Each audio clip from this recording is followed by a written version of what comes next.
masa yung mga may haba may nakakapot na kasi yung release sa Sunday yung with a proper planning intention naman ulit na dahil pioneering version sindagi simultaneously dahil sa tayo ng isang project na may kapalag pa yung may harap pa okay, masimap yung strongest number sa tayo na andin gawin isang project kung si kung produce ko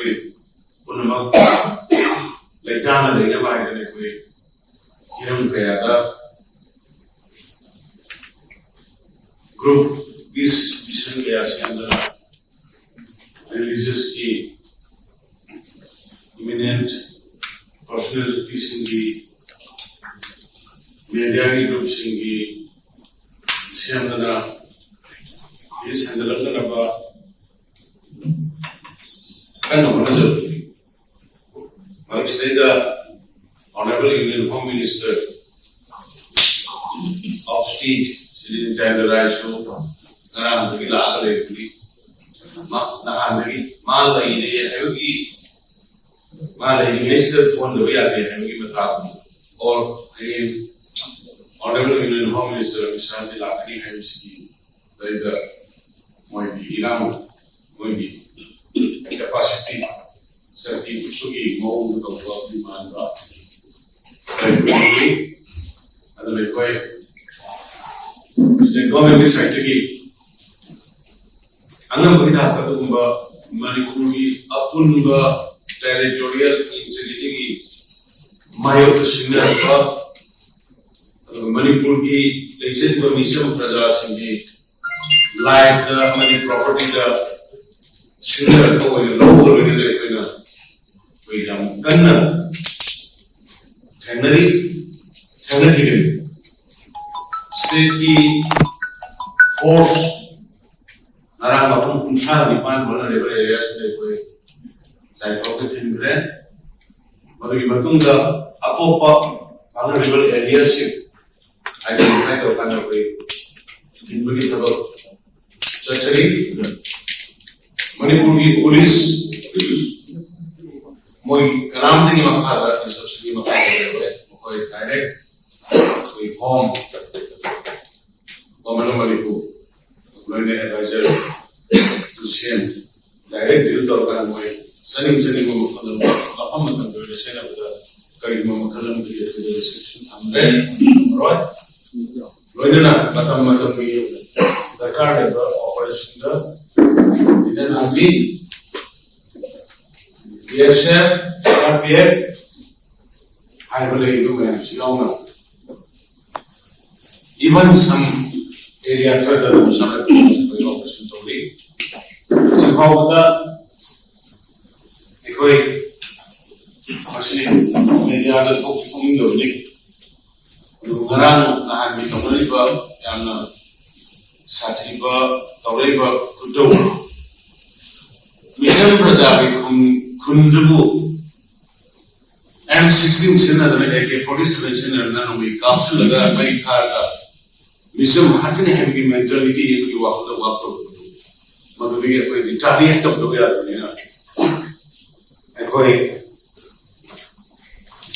there are military forces on the army side even a twins matter of opposition heavy weapons of opposition miscreant terrorism Wisam Praja Kuthaba, Wisam Praja Tumanba terrorism to be Makate Akan by actions at Tabahore. The Pauliman the Takopi the Moibi me Ambassador Sepa Mari Mana Yaya Bupida subject to correction. Sherawalam Kaida, Shubumuda, Aduga Torbu area, Punam Sipamuda, Adugumba, Ahenba Mission Prajada, Nomi, AK-47, M16 Sinaraga, Cyber Sinaraga, Mission that it told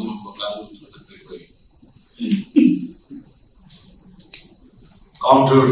defensive. When you have a family, no make up, but the level up, is around Nifu Mayada. Like the day with the people. Pauli Kuki militants. Kuki militants, terrorists. Mission Prajada, Hatasi.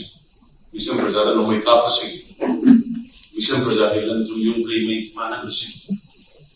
I don't know when I am also Japanese women,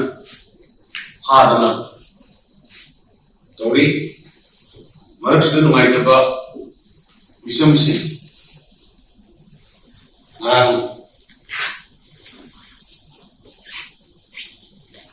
Paying with that, Mission Mama, Mawin Pandana. Entaba, aduga napat kita, ni amani sopa, aduga serauda, lima dua kali evacuate tawre, sumugi hospital da ayeni, mayani kumama, semaina, fulai paida bermission prajada,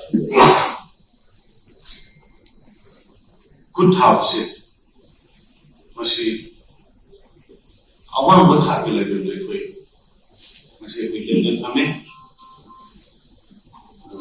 strongest family masih kandian tahu itu apa. Ini Bugis State Force,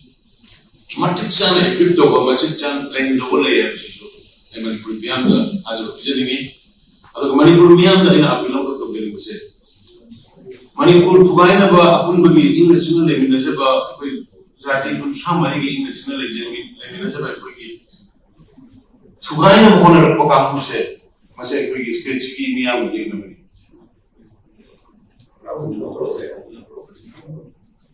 Aku ini yang begini namanya. Adun hari ba, sugum yang begini namanya sih mayu teh. Lihat na. Aku jatuh dari, karena ribalan, saya cuma ribalan. Praja ini mana kena teh. Kuki sumi itu ni hari ba, mulai ba, kanggu ba. Manipur Sarkar dari India Sarkar di force yang clear begitu, aduna praja yang begitu. Manipur itu sih jadi praja, Cina mereka begitu praja, belum tahu nak belum tahu jadi praja yang begitu. Manipur tu bagian arms bagai pelai bagai targa mission praja attack tu kamu ba Manipur kaya yang begitu. Amat tu je lagi jadi sama ni cinta macam macam jadi kita ni apa, madu ki Sarkar di force, madu ki Sarkar tu support hogi ba. Central government force ke tender ni, anda imani itu semua. Tugai dia orang berkaku kan betul ni, nak betul ni kini. Madu kita tender betul tidak. Aku masih bo support hogiyo, encourage hogiyo. Aku ini mind, aku ini thangna, Manipur police ini thangna, army ini thangna, divert tahun biru. Sakti bagi kita mesti tengah bagi lagi muda, sajok bibiyo, imung dengan air koin biyo, puja atau biyo, lega kai dengan apa, yang tu betul air koin dengan apa, aduh nanti dengan lambi soroka, karena dua kali kita nunggu, untuk kau kasih bayi saya pasal dia tu untuk, kamar dua sekian tu tinggal lagi untuk, kamar dua tu nasi sekarang mereka tu tu har wah lagi untuk, sukumba lambi jentera koi tenggare masih में immediately तबियो अथवा कहीं lambi जी गाड़ी जी अच्छी तरह rescue में संग ले आ रहे हैं गाड़ी जी 120 गाड़ी थोड़ा लापनी कमान दोगी मतलब ये माया में ले रही lambi juga कमाई दोगी प्रजा की कोई स्कैनर प्रजा की प्रॉपर्टी में ही खाका नहीं है तो उन्होंने बस इतना करना पड़ता है कोई स्टेट पुलिस में नहीं करना ना थोड़ा ये ना बस दुबी आंखों का होना करता अदर प्लीज Manipur की प्रजा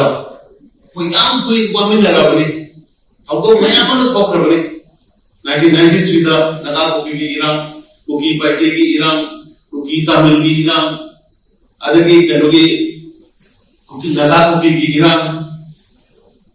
मजे मजे तमिल की इराम मैं अपन तो खबरनी अदना सीधी यामना कोई स्टेट की इंटीग्रिटी जिसने